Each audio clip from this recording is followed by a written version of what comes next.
Hello, everyone, and welcome to another edition of Coffee and Sports in the Morning. I'm your host, Mr. William D. Morgan, for the day, sitting in for my man Gene.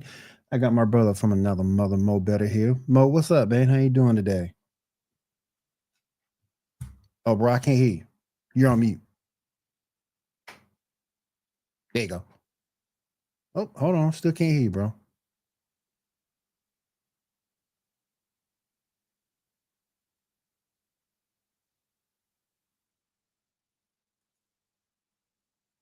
Thought it was me. No, it's not me. You back on mute again. How we doing now? There you go. I got you now. Technical difficulties, everybody, but I think we're good to go. It's all good. It's all good. I had some on the intro, but I was able to fix it. All right, all right. We are in the building. Thank you for everybody joining us here on Wired Wire Network this morning. We do appreciate you. We're gonna have Seven come on with us a little bit later. Give me a second.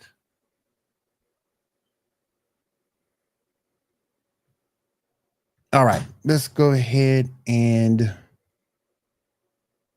get the party started here. Let's get started with the Timberwolves over the Warriors to close out that series, 4-1.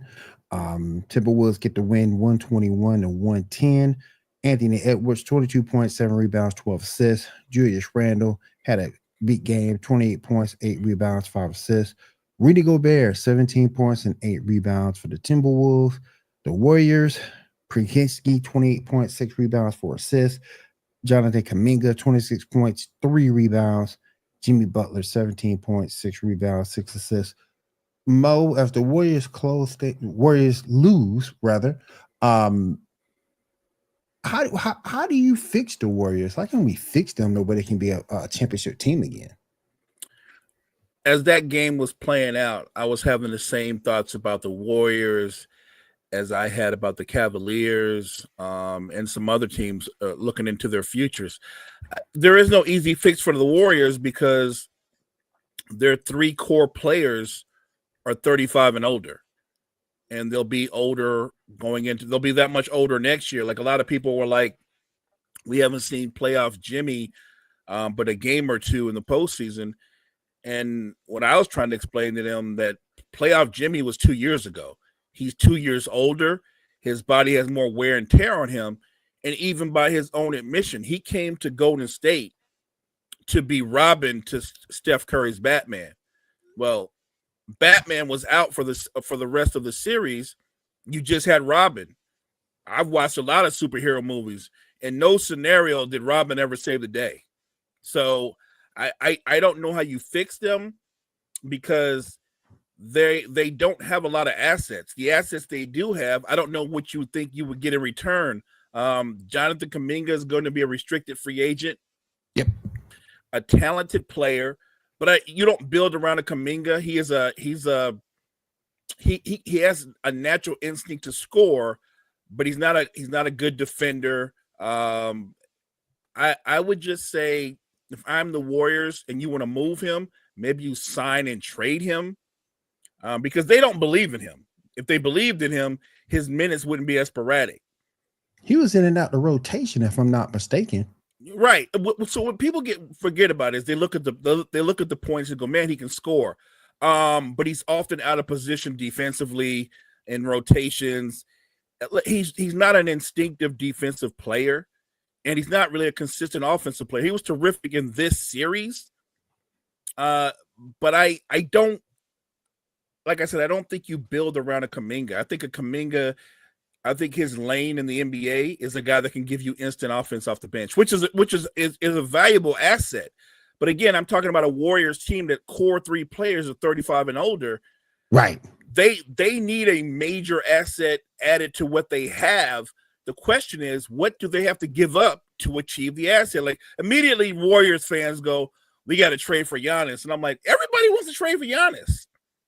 What do the Warriors have that Milwaukee wants, right? They don't have anything. You're not giving up Steph. No. I don't even think they will want Steph. Not for Giannis. We're talking about 35, 36-year-old Steph. So they don't have anything they want unless they have like picks. Are they going to give up their next 4 number ones? It would take, and even then, I don't know if they have enough assets. What I'm trying to say is there are better teams that can put together better packages for Giannis than Oklahoma or than the Warriors ever could. I don't think it's an easy fix. Let me ask you this: did Draymond Green look old to you last night? I thought most of the series he looked a little older. Like, remember, Draymond, I think he finished second in Defensive Player of the Year, but he didn't slow down Ant. He certainly didn't slow down Julius Randle. So he didn't look great defensively. He didn't look like the thing that he hangs his hat on. He wasn't that great at. He wasn't that impactful. Maybe in team coverage, but as the primary defender, he struggled. Of course he looked older. Remember, Steph looks older, but he's a skilled player who's still the greatest shooter in basketball. Jimmy Butler looks older, but he can still get to the free throw line and generate offense. Draymond is a complementary player. Yes. So everything he does, Will, is it's on his energy, it's on the intangibles. But if your body is that much slower, if you're not as quick, if you're not as athletic, it does show. I don't know how you fix the Warriors. And look, when Pat Riley was willing to let Jimmy Butler go and trade Jimmy Butler, people were like, that's crazy. And they talked about the Warriors' regular season record. That's all I'm saying. There's the regular season, and then there's the playoffs. Pat Riley was not trying to give a 36-year-old Jimmy Butler a $120 million 2-year extension. I think what you saw is why Pat Riley is actually a very smart man when it comes to basketball. It does come down to money and dollars and cents, but your play has to warrant that type of money. Exactly. Amen to that. Let me head over to the Timberwolves side of things. They're back in the Western Conference Finals once again. What's your outlook for the T-Wolves? Do you think they can make some noise against either OKC or Denver? I think the Timberwolves can compete against anybody. I would just say this though. Offensively, they can be very sloppy with the basketball. Yeah, you saw a lot of turnovers. Yeah. Right, a lot of turnovers. Like the headline was Anthony Edwards. He had 12 assists, which is impressive. He also had 7 turnovers. Yep. He also had 7 turnovers. Julius Randle was great, but he had 5 turnovers. Yep. If you're sloppy against Oklahoma City like that, you're getting blown out. You will get blown out. I hope that sweep the Timberwolves. I don't think Anthony Edwards would have to play out of his mind along with Randall, and even then, I think that would just push Oklahoma City to 7 games. I don't think Minnesota can beat Oklahoma City. I don't. I think they have a better chance if they were to play Denver, which I don't think they're going to get to play Denver, but I think they could beat Denver. They've proven that. They beat them last year. I think they could beat them again. I like that matchup better for the Timberwolves. I just don't think the Timberwolves have enough firepower or depth to match up with Oklahoma City. And that's the thing that's so scary about OKC. They go 10 deep. That's just scary. How do you Denver don't have the bench to counteract that. Even Minnesota doesn't go that deep into the depth chart. That's just scary, man. That's what makes them such a scary team. You bring Case and Wallace off the bench. You bring Wiggins off the bench, and on a given night, those two guys can drop. The guys can drop 20. They have that kind of depth. You get a big game from Chet or Alex Caruso hits 4 or 5 threes, and then you got to look at Lou Dort who drops 4 or 5. Like they can get offense from a lot of different places. Shade can have a bad offensive game, and they can still beat you. Yep. You Timberwolves fans, go ahead. No, go ahead. I was about to read that. You Timberwolves fans, now you got lucky in this series with Curry getting hurt. It would have been different with the healthy Curry. You know what, though? I don't know about that. I think it's a good series. I think it's a 7-game series, but I would just say this to Golden State fans. Like, I agree it could have been a different series, but when your team, your core is as old as Golden State, it's just a lost season. Oh, yeah. It's a lost season because you're going to be that much older next year. And if you think the core of Curry, Butler and Green are going to lead you to a title. That's not realistic. The Warriors, the days of them winning titles are done. They're done. Oh yeah, I do agree. It's nothing wrong with that. It comes to an end. They're done. Now we're in the other stage of Steph's career where the Warriors are going to be pretty good and good enough to make the playoffs. And Steph he's still going to be an All NBA player, and he's going to get all these other accolades. But titles, not that ain't happening. If he's going to finish his career with Golden State, which I believe he will, they're not winning any more titles. Let's head over to the Eastern Conference, boy. I was so happy. Boston extends this series. Boy, I'm telling you, if Boston can get this next win, tied up at 3, man, I don't know, Mo. I don't know. Celtics get the win. Oh, I can't even see today. 127-102. Derek White, 34 points, man. Can we explain that? Look, I thought what Boston did is something they should have done in game 1. They got into their offense a lot earlier, but when they got into it earlier, they didn't go straight to shooting threes. No. Jaylen Brown made a point to touch the paint. And more importantly, because he guarded Jalen Brunson as the primary defender, what made Boston's offense take off was that created a cross matchup where Brunson had to guard him. I've been saying from game 1, look, you want to slow down Jalen Brunson, make him play defense. Yeah. He's a terrific player, and I'm not saying he doesn't compete on defense, but he's not a good defender. He's not. And so you attack him. I think Brown attacked him. Derek White attacked him. No, the Warriors are not done winning. No, look, I get it. You're a Warriors fan, and I'm gonna give you this: they might win 6 or 7 more titles on 2K, but in real life, they're done. In real life, they're done. So the idea that we're not being realistic. They are done. They are done.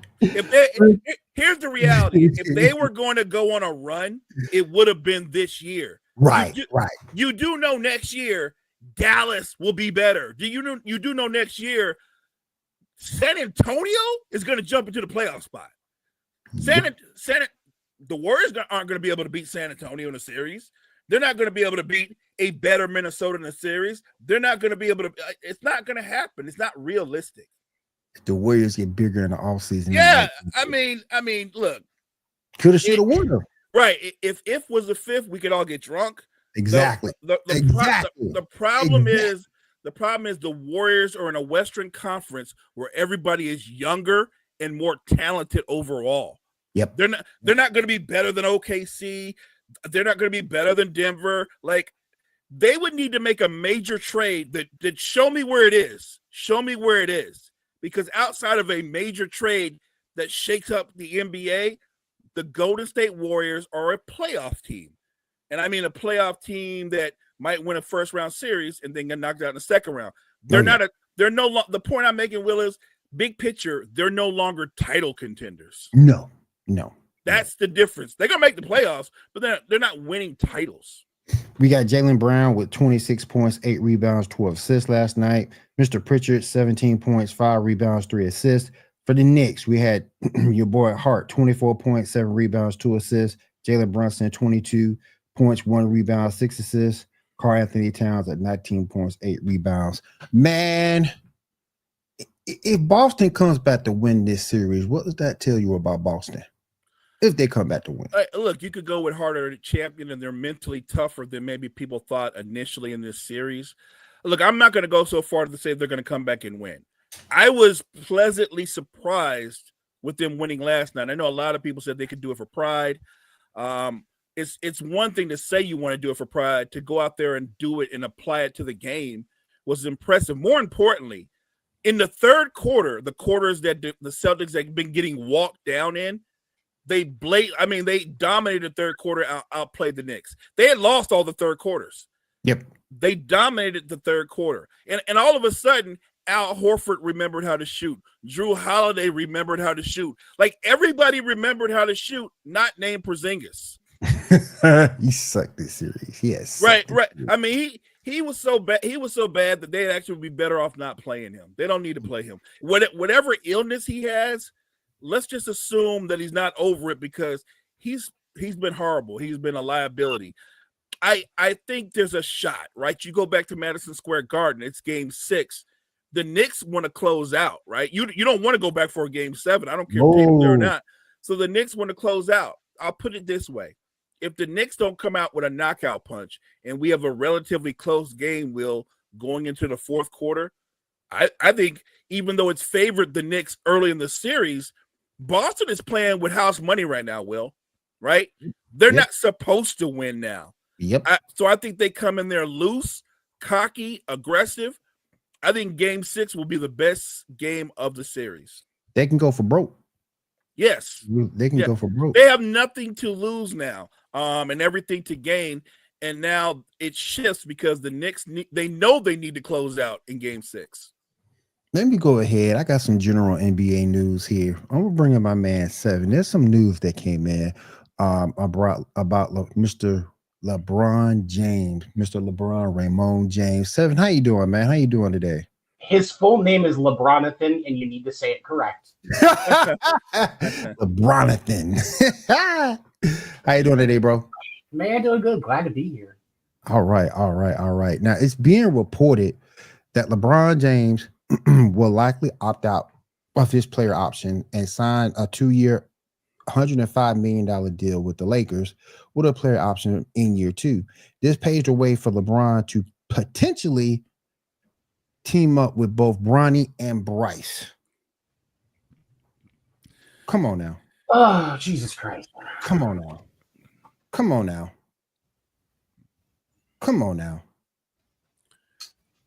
You know and keep in mind, and Mo, correct me if I'm wrong, that draft that Bryce is coming out in is stacked. It is, but to be fair, of the two sons, Bryce is actually more talented. Yeah. He's the more gifted player. I mean, I think he's like 6'5", 6'6". He's much longer, better shooter, can put the ball on the deck. He's the more talented player. He's the better prospect. Like Bryce is a legitimate prospect that could be impactful wherever he gets drafted. For sure. Seven, you want to see this, man? I don't want to see this.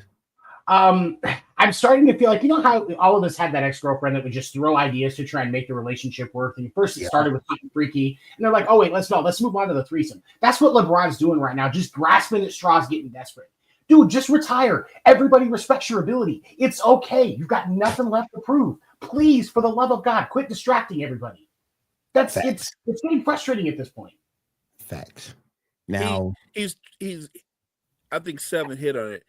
It seems at this point in his career, he's more concerned with being relevant than actually winning games.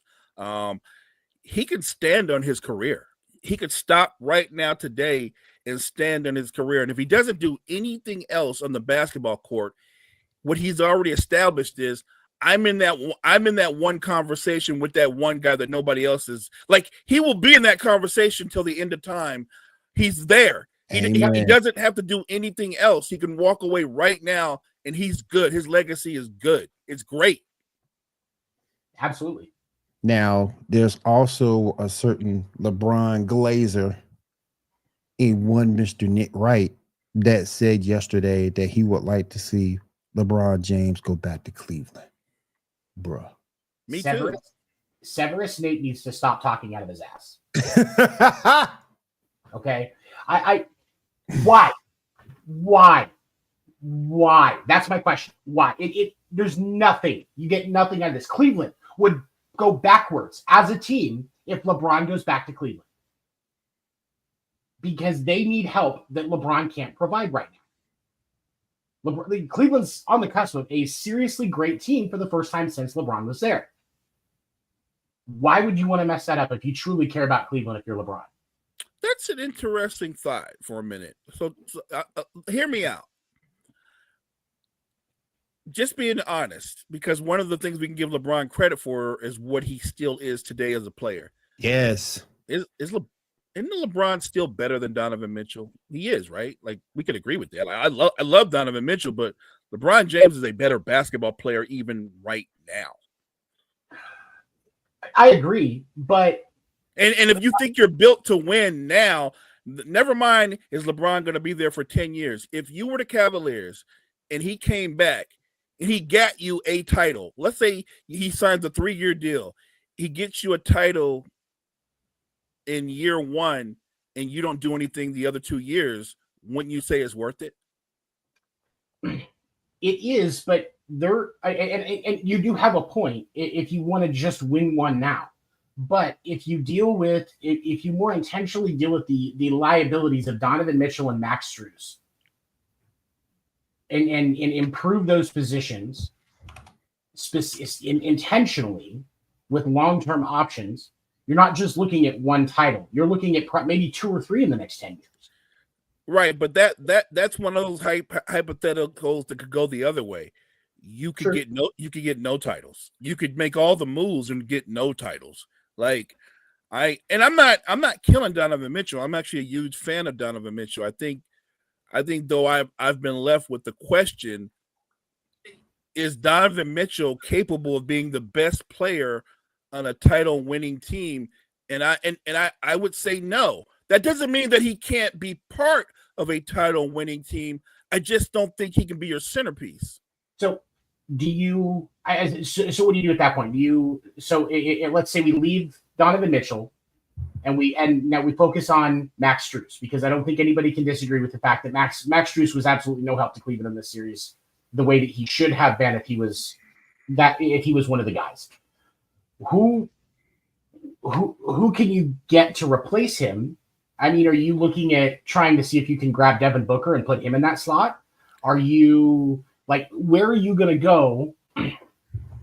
Where are you going to go that's going to make it to where Donovan Mitchell doesn't have to be the guy and he can just be a big help? No, I'm with you. First of all, the Max Strus thing is kind of funny because Max Strus is a role player. He's not their first, second, third, or fourth best player. I don't think he's their fifth best player. So I don't know why he talks a lot, but he's not even one of their top 5 players. So you can replace Max Strus easy, but just put him on the bench and let him come off the bench. Like him being what he is, he's a role player. They're supposed to get big series from Mobley, big series from Hunter. Jared Allen is supposed to have more impact. Darius Garland is an all-star. He's supposed to have more impact. So those are the players that if you're going to upgrade the roster, they're going to be moved in some kind of package. Sure, you could package Darius Garland and Hunter, maybe try to sway the Suns to give you Devin Booker. I think Devin Booker with Donovan Mitchell would work because Donovan Mitchell, he can play point. He can be a primary ball handler, and Book is a legit 6'6" who can score from anywhere on the floor and is a more efficient scorer. I think that's what they're missing. And it doesn't mean that Donovan Mitchell's not a star. I just don't think he can be the guy. The same way that Jaylen Brown is terrific, but Jaylen Brown was never the guy. He's the sidekick. I think Donovan Mitchell ultimately on a title contender is a sidekick. Do you feel sorry? in this series in particular, when you go back and look at the numbers, outside of the game he was hurt, Donovan Mitchell played well. You just sort of kind of feel for the guy. I mean, it comes with the territory, Will. If you're a star, if you making hundreds of millions of dollars and he is right now the guy on Cleveland. Yeah, he you got to take that heat. The guy missed. He got fouled on a 3-point shot and missed all 3 free throws. Yeah, he's got to take that heat. He is the best player on the team, and ultimately Halliburton outplayed him. Yep. I thought Halliburton outplayed. Now they have completely different skill sets, but Halliburton outplayed him. Again, everybody in Cleveland is accountable. Nobody had a great series. Mobley was DPOY, but you wouldn't have known it watching that series. Right. Jared Allen is a double guy, but you wouldn't have known it watching that series. Garland, I thought, came back too fast from the foot injury, and you could see it whenever he tried to attack the basket. I think Cleveland's a really good team, but we're in an NBA now where The anomaly in the NBA is where you could be what Indiana is. That's an anomaly. Yeah. They don't have two superstars. I think they have two all-stars, and they have maybe the deepest team in basketball outside of OKC, and they play a certain way where they force you to play with them. They're an anomaly. Whereas most teams have at least two stars and really good role players that are contenders. Indiana's built completely different from any other team. They might shatter the internet if Indiana finds a way to win a title. They're going to show you that you can win a title and not have 2 or 3 max players on your roster. Yep. That's very unique, but they're showing you that it's doable if you have a system in place and where everybody on the floor is an offensive threat, not specialties. Like, they've got 5 guys that defend at a high level and all can shoot the 3 at a high level. That's very unique. I'm telling you, I think that's where the league is going. The days of having 3 guys eat up your salary cap, I think that's coming to an end. Real quick, what's up, Kyle? How you doing? What's up, Jerry? How you doing? Welcome, guys, to the stream. Oh, by the way, real quick, Will. So Andrew, the GOAT, the Warriors fan, he said that thing that we were joking about. If the Warriors get the Greek freak, Good luck with that. Yes, we know that. But the problem is, everybody would say that if they get the Greek freak. The problem with the Warriors is y'all don't have nothing. Y'all covered as bare. Yep. If I'm Milwaukee and my choice is make a deal with the Warriors or keep Giannis in his lame duck season, I would keep Giannis in his lame duck season. The Warriors don't have I would. They'll have nothing. Heck yeah, I will keep him in his lame duck season. Heck yeah. For sure. All right, let's go ahead and move over to the NFL. There was a schedule leak that occurred, and we have some of the best primetime games here according to NFL.com. We talked about one of them the other day in week 1, Cowboys, Eagles, but there's a few more. Week 5, your team 7, Chiefs at Jags. I don't understand why that's a primetime game. I don't get it. Travis Hunter playing both sides of the ball, having to work against Kansas City's D, and then work against that receiving core that Kansas City has. That in and of itself is going to be interesting, but we're also going to get to see in Sunshine's potentially last season in Jacksonville if he's actually going to get back into a rhythm and be that quarterback that we thought he was. Right. I agree with the criticism on the fact that Jacksonville maybe shouldn't have been one of the teams to have a primetime game this year because they haven't really earned it. Want to still, man. But if you're going to give Dallas 6 primetime games when they haven't earned jack in the last 30 years, you can give some kind of Travis Hunter one. Any thoughts on that game, Mo? No, I think 7 summed it up. They're on there because of the Chiefs and what Travis Hunter may or may not do for the Jags. It's a primetime game, but Travis Hunter might not do anything. He might not have no impact on the game because you don't think Kansas City is going to test him and see how good he is at corner? They're going to test him. They're going to go after him. And we'll find out how good a receiver he is on the other side because that's one of the better defenses as well. So I get why it's a primetime game, but it might be a dud. Am I missing something with Trevor Lawrence? Because he's gotten all this money and hadn't done diddly squat. Am I missing something? Because I don't see where they call him a generational talent. I don't see it. I think what is Trevor Lawrence, about 6'5", 6'6"? Yeah. It got a rocket arm, can make all the throws. He's very mobile too. He doesn't run a lot, but he's a mobile quarterback. He seems like he has everything you need that says franchise quarterback, right? Like the next iteration of Andrew Luck or something of that nature. And it just hasn't come to fruition yet. I'm not down on him because I get the talent. But I do think this particular season, I think this is a make or break season for him. I really do. Yeah. I think they're going to be looking at him. And I'm not talking about their record as a team, but I'm just talking about his numbers and what he does for them on the field. They're going to be looking at him saying, do we go forward with this guy in the future or do we cut bait? I got another game. Go ahead, Seven. So I was going to say, I completely agree. Sunshine's got to do it this year. Even if, because the Jags, obviously, we can't have super high expectations. They still need a lot of help on their roster before they're a true playoff or contending team. But Sunshine's got to deliver this year. He's got to have, a north of 60% completion percentage, interceptions down. Give me some good throwing touchdowns. Make sure you're reading that run and audibling correctly. He's got to show that he can be an actual quarterback this year, or the Jags are going to have to move off of him. I agree. Sunshine. And he's got to use. He can't be afraid to use his legs. No. You can't be that mobile, that athletic, and not use your legs. I agree. There's another game I wanted to touch on here. Week 4, Bengals at Broncos. I'm kind of looking forward to that one myself. Did the Bengals get an offensive line yet? I don't think so. I think they still need help there. And it hadn't signed Trey Henderson back yet. Yeah, they're playing games with him. Yeah.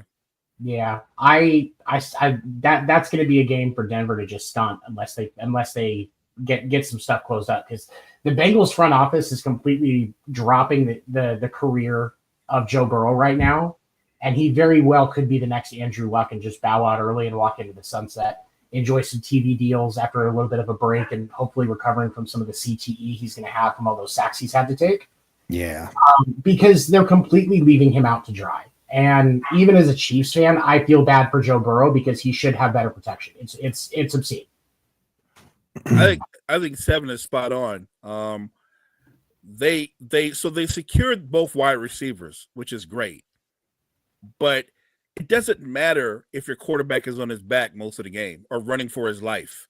And Joe Burrow's already sustained some major injuries. What we don't need is Joe Burrow taking another beating. I hope 7 is wrong, but I think that's where it's tracking, where Joe Burrow, he seems like he's of the mentality of an Andrew Luck, where he's going to go, I'm not going to play to where I can't get out of bed if you ain't going to take care of me. I can see Joe Burrow in a couple of years walking away because he's just tired of taking a beating, and I have no problem if it gets to that point if he does that. Oh, yeah. Me neither. Week 10, we have another game. Eagles at Packers. I do want to see that. I ain't going to sit here in front. Which version of Jordan Love are we going to get? I'm a big Jordan Love fan. Yeah. Which version of Jordan Love are we going to get? That's the question for that game. Yeah.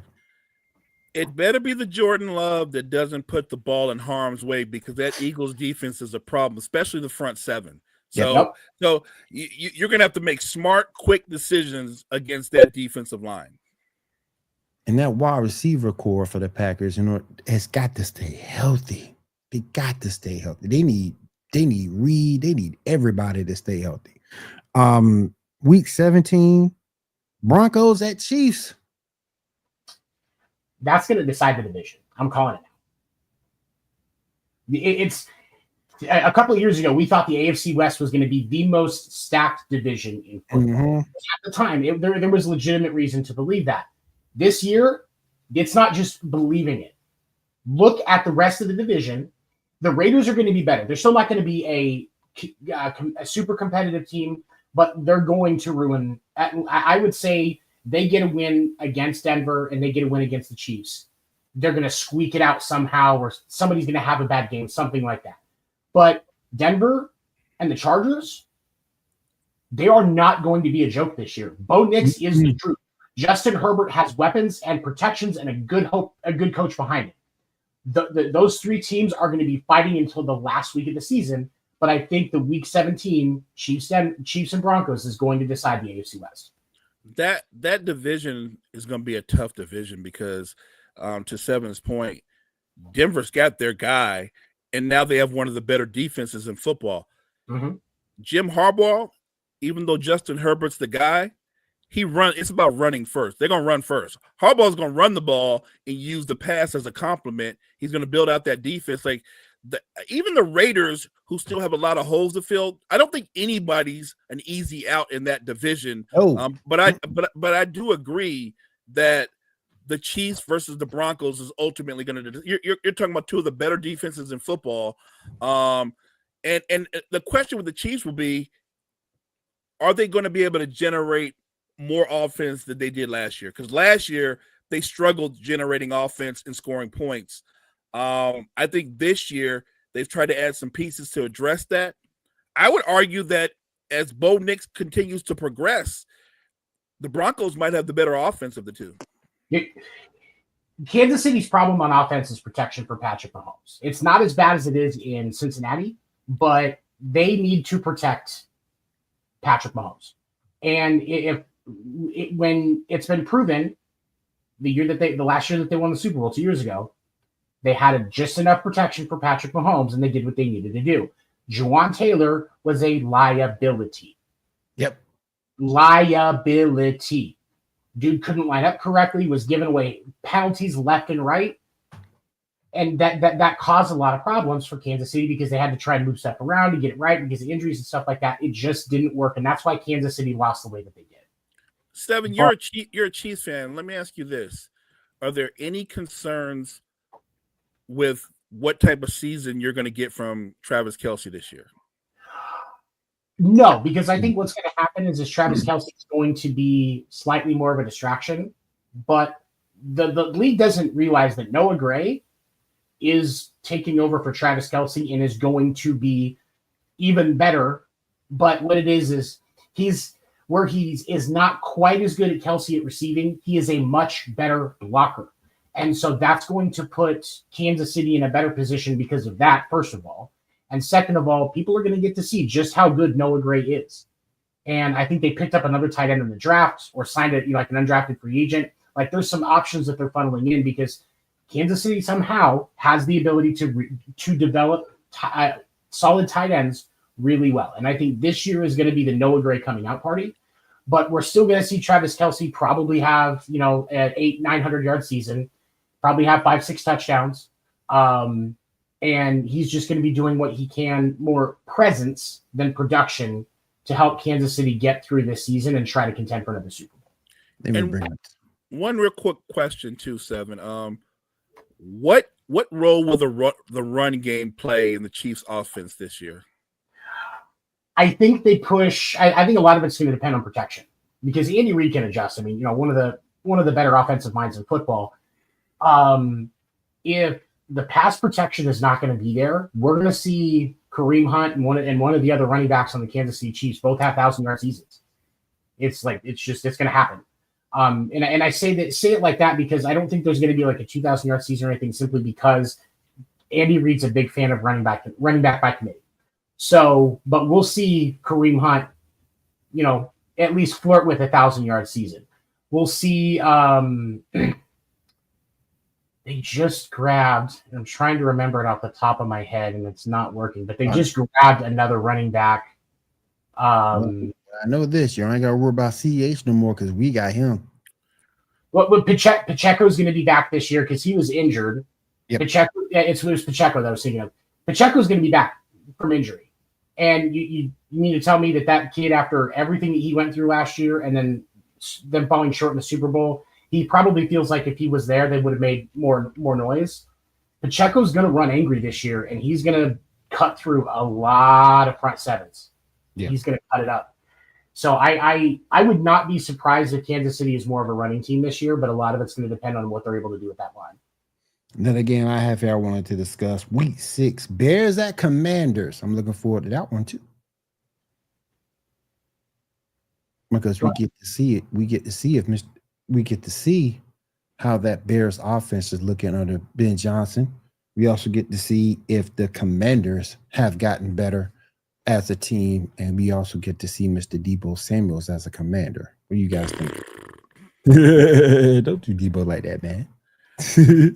So I think Ben Johnson is one of the creative offensive minds in football. He is going to set Caleb Williams up for success. They have a ton of weapons. Yeah, they do. And they did a good job of trying to address the offensive line. If the offensive line is solid, they're going to be one of the better offenses in football.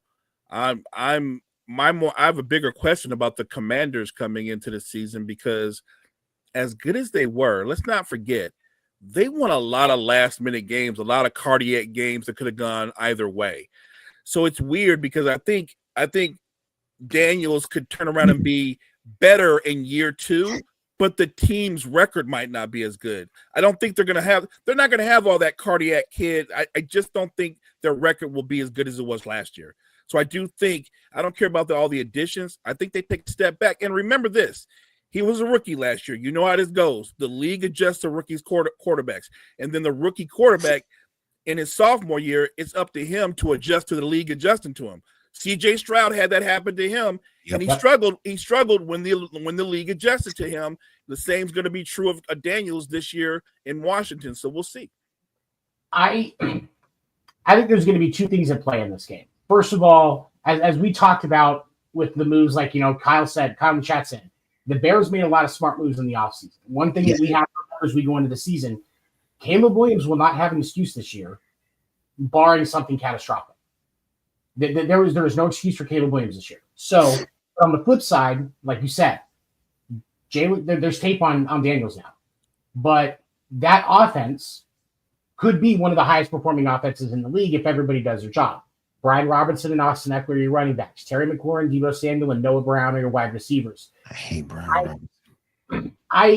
Deebo Samuel, I know I'm kind of with Mo on Deebo, but he's going to have a more defined role, and he's just going to be focused as a receiver based on the fact that he's listed on the depth chart as a number 2 receiver. You have that speed in the slot. I think that can be very useful, and I think that's a great way to use Deebo Samuel. I think that's a very appropriate way to use Deebo Samuel and less out of the backfield. But you've also got Zach Ertz, and then that front line. Tunsil, Sam Cosmi, Andrew Wiley, and Noah Brown too. I like Noah Brown. Noah Brown. Yeah, there's that offense should be high producing. They should contend with the Eagles. They should smack the ever loving snot out of Dallas. They should be. They should be a high performing offense, especially when you look at what else is in that division. Because the Giants aren't going to be ready to contend this year.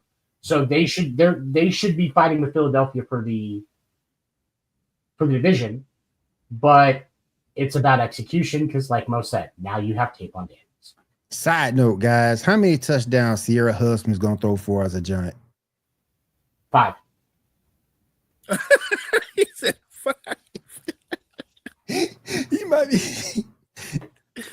That's cruel. That's cruel, man. Cool, boy. I'm gonna say this. I'm gonna have more faith in Russ. If the Giants' offensive line is solid, they do have a good young running back, and they can run the football because Russell Wilson, everybody knows, is better when he works off of play action. Yes. I'm gonna say, let's say they don't fall apart, and Russ plays the lion's share of the games. Maybe he goes all the way through the season. Again, remember, Dayball's job is on the line. So is the general manager. You're not playing a rookie quarterback. You're just not with your job on the line, unless you have a bunch of injuries. So I'm gonna say Russ throws for 26 touchdowns, 8-9 picks. I don't know if that's gonna turn into wins, but I think he has that kind of year. I think we get more out of Reverend Winston than we do out of Sierra's husband. But could you just imagine having to sit every day in that quarterback room with those two? Like, could you imagine just being a fly on the wall with the conversation between those two? Like, I would pay money to sit in on that. I said it before. That's got to be like sitting in a room with Carlton and Will. Does Dart see any games this season? I'm gonna say no. No reason to. I'm gonna say no. Yeah, I don't think so. Why subject him to a beating if you know your offensive line isn't that stout? Let him get in his playbook. Let him learn, and go old school. Don't play him year one. Have everything set up for success going into year 2. By the way, the funny part is going into year 2, he'll be under a new coach and general manager, but that's a whole nother thing. But I think the adjustment will be better, though, because he's already going to have an understanding of what the playbook's going to look like. There's going to be more of a base there. Right. And I think that will work to his advantage when they get to the point where, like, okay, we're going to hand you the ball now. It's time. So I like it. Keep him on the bench. Last game I wanted to talk about, and this is going to happen in week 1, and then we'll get into 7's MLB news. Week 1, Ravens at Bills. Revenge game. I don't think that game carries much weight. It'll definitely matter more to the Ravens than the Bills because the Bills are going to look at the Ravens and go, "We'll see you in the postseason," right? Like what? That's all that really matters to the Bills, the postseason. You know how this goes. You know this story. The Ravens are going to win 11 or 12 games, be one of the top teams in the AFC, and then they're going to flame out in the postseason. It's kind of what they do. I think that I'm already going to call it now. I think the Bills win this game, and it's going to come down to the fact that Todd Monken is a horrible play caller at the start of the season. He's going to have them try to throw the ball more than run when even though you've got Derrick Henry in that backfield. He did the same thing last year in week 1 against Kansas City. Yep. He's trying to save the legs of his running back for the more important games. I think his justification, even though they should just be running it down everybody's throat. We all know it. Do I think it's going to be impactful? No, but I think the Bills will win that game just because of play calling. All right. Let's go ahead and get into some MLB action. Major League Baseball action. 7, go ahead and take it away, my friend. We were talking yesterday about the commissioner's ruling that you get removed from the ban list off when you die. And we were kind of at that point we were talking about with the morality issues, especially with guys like Pete Rose, who had an affair with a 14-year-old girl that he justified by saying they didn't have sex until she was 16, which, of course, Pete Rose was always known for his honesty, so we can trust that. But, we were talking about this last night on Podcast Name Deferred, Wednesday nights, 10 p.m. Eastern, selfless promo. Where do you draw the line? Because like somebody said in the chat here yesterday, just because we haven't taken morality into account up to this point, it's all been about numbers. Where do we start? Or we could start now. But does that mean we're going to go back? Are we going to pull Ty Cobb out of the MLB Hall of Fame because he was not just staunchly racist, but he was against black people even playing baseball and was angry when Jackie Robinson was brought into the league?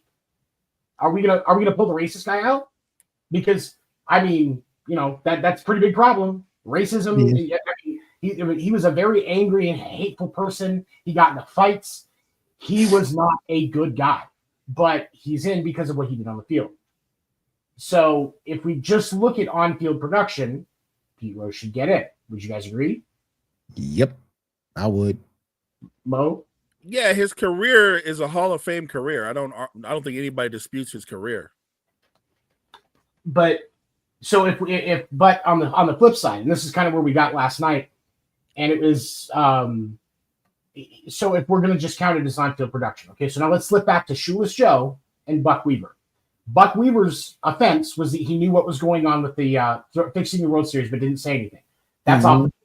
So we can, all right. So Buck Weaver's clear. Shoeless Joe did point shave in that first game. That's documented. And then he said, "I can't do this." He took money. That the point shaving that was on the field. Mm. Do we count that? Is that what keeps Shoeless Joe out? Like, where do we draw the line? Yeah, I would look for me. I can't give you credit because you cheated and then you decided not to cheat after you cheated. You cheated. I'm not giving you credit. You shouldn't get in. You shouldn't have cheated. That you made that choice. I'm not giving you a break on that. And I did watch the show last night, by the way, and I enjoyed it. Great show, 7, you and the crew. And I forgot the brother's name that said it, but he said, well, I don't care if he went on a murder spree. I'm still putting him in the Hall of Fame. I completely disagree. If you go on a murder spree, if you go on a murder spree, you're not getting in the Hall. Yeah, you're not getting in the Hall of Fame on a murder spree. You're not getting in the Hall of Fame if you just do one murder, let alone a murder spree. That's a damn thing to say. That's just me. I'm not absolving the murder spree. So really quick, speaking of murdering, because like we were kind of talking about that with Ty Cobb, because there was a story that he killed somebody in August of 1912 in Detroit. That has actually been disproven. There is no evidence to suggest that Ty Cobb actually killed anybody. He was just an asshole that was racist. So I did want to correct that from last night's show. But is there a point? So like a murder spree, we draw the line there. But like Ray Lewis killed a guy. True. Hall of Famer. So is it we're okay with one, but when it turns into more, that's where we draw the line? Like, where do we have to take a stand and say we can't do this? So I agree with you on that, but I would say that isn't everything a case by case thing? Whatever you think of the Ray Lewis situation, they didn't say he just went out and murdered somebody. The way it played out, it was more of a self defense situation. At least that's how it was put out there. That's completely different from saying, well, Ray Lewis left his hotel room and he went out and murdered so and so. It's completely different. So if you're defending your life, right, that's completely different. Right. Whether you believe Ray Lewis' story or not, that's the story that was put out there. So that's completely different. I think you guys used another example last night about with O.J. Simpson. Yeah. Which by the way is completely different, because what I try to tell people is what you have to remember is if you're already in and then you commit horrific crimes in the history of the NFL, they've never removed anybody from the Hall of Fame. No. Right. No. And yeah, and I wasn't even thinking about that last night. He was in the Hall of Fame before the stuff with Nicole and all of that. Right. That is valid. Right. No, you're right there. The only Hall of Famer that removed somebody was WWE. They removed Hogan and they put him right back in there some years later. That's just ridiculous to me. But go ahead, sir. Well, no, it's just it's a very interesting topic. Like, and somebody in the chat last night on podcast named Deferred said, so then do we let the players and the ref that bet on games in the NBA, do we let them off the hook? Well, none of them had Hall of Fame careers, first of all. Fact. And second of all, if the NBA is going to do it the way the MLB did it, when they die, we can have that discussion again. But the discussion that we're going to come back to is, I mean, first of all, we're not putting a ref in the Hall of Fame. No. And second, we're not going to, none of those players had Hall of Fame careers. So it's honestly, it's a moot point to me. Would you guys agree? I do. I Look, do. I think it's a fascinating conversation because I feel like it's so deep and it's so layered that you can have the same conversation tomorrow, the next day, and you're not going to get a shortage of different opinions. If it were just like, I know what you did in your career tells me you're a Hall of Famer, you're in the Hall of Fame. And if I could just go that route and there wouldn't be nothing else attached to you, it would be that simple for me. Right. But at some point in your life, they saw fit to give you a lifetime ban. And again, the idea that because you passed away, the commissioner in all his wisdom said, you know what? Fresh start, clean slate. Now you're eligible. I don't get that. It is what it is, but I don't get that way of thinking. To me, a lifetime ban is a lifetime ban. Whether you're dead or not, it's still a lifetime ban. That's the way I look at it. My thing is, I think it's unfair to the right. I think it's unfair to the committee because they're having to go back and fix a lot of this stuff.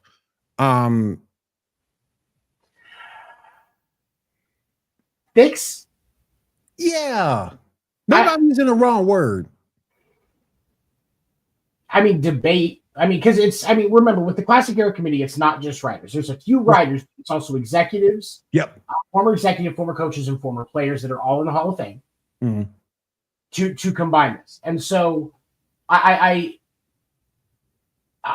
think, I don't know that it's so much as fix as address. Yeah. Okay. Oh, that's better. Yes, better. Yeah. Because you're not, it's not the writer's fault that Pete Rose got banned. True. The writers didn't ban Pete Rose. The writers didn't gamble on those games while he was coaching. Well, they may have, but it wasn't against the law for them to do that. Right. Agreed. The writers didn't fix the 1919 World Series. No, they did not. And pretty much all of these, outside of the 1919 Black Sox, everybody that's on the ban list that got lifted, with I think but one exception, and I can't remember what that was, they were all because of gambling. And just like we talked about multiple times, in every locker room is a big sign: don't gamble on your team, on the game of the sport, whatever sport it is, hockey, baseball, football, whatever. Yep. Don't do it. Your career will be over. Amen. And so I can't. It's hard for me because you want to see Pete Rose recognized for his on the field accomplishments, but he's already recognized in the museum. Yep. Because he's the all-time hits leader. And So that's something you can't take away. no, but are you? And it's with the way the game's going today, that record may stand for 50 years. Yep. Oh, easy. Yeah, and so he's getting recognized. There's an entire display about the Black Sox in the museum part of the Hall of Fame. And there was a writer, I kind of talked about this last night. There's a writer from ESPN that said, a museum shows the good and the bad of history. They're in the museum. They're just not in the busts. They don't have busts in the Hall of Fame. Right. Hey, Seven, does that apply to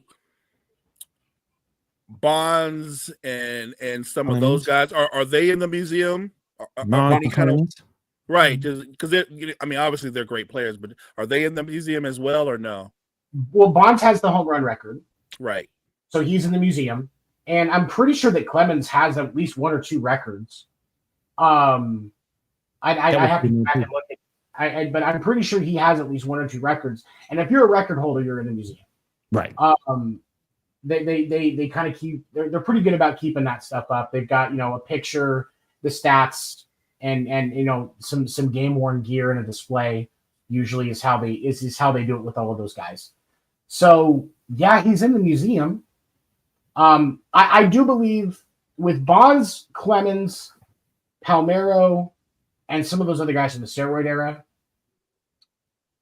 those guys I don't put in the same realm as Rose and the others because, well, first off with Bonds, he had a Hall of Fame career before he started juicing. Yep. Sure, but I did. Everybody knows that. So for me, Bonds is an easy choice. Palmeiro, it's a little harder to look at him, and I think that even if there hadn't been allegations of juicing, I think it would have taken a little bit longer for him to get in the Hall as well, because he was one of those guys that the writers did not like because he was an asshole. He still is an asshole. Like Jose Canseco, still an asshole. Yep. So where it's the writers themselves, they're going to hold that against players. That's where you see guys that maybe should have gotten in sooner that have to wait a few years, or that should have been unanimous but didn't because because they pissed off the writers. So Bonds is, I think, an easier case. Palmeiro, he did have a Hall of Fame career. Everybody was juicing. I can't hold the steroid usage against those players because that's what the game was at the time. You can't punish somebody for breaking a rule when nobody was doing it or when nobody was policing it, or we're going to have to take almost every pitcher for the last 60 years out of Major League Baseball Hall of Fame because everybody was using sticky stuff. Right.